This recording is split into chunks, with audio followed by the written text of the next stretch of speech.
પ્રાથમિક સુવિધાના મુદ્દે અમદાવાદ મ્યુનિસિપલ કોર્પોરેશનની ઉત્તર ઝોનની કચેરીએ દેખાવ કરવામાં આવ્યા હતા।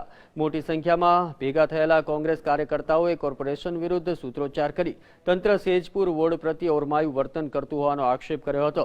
મહાનગરપાલિકાની કચેરીના બોર્ડને કાળો કૂચડો મારી દેવામાં આવ્યો હતો। દેખાવકર્તાઓનો આક્ષેપ છે કે વરસાદ પડ્યાને દિવસો વીતી ગયા છતાં હજુ કાદવ કીચડ સાફ કરાયો નથી।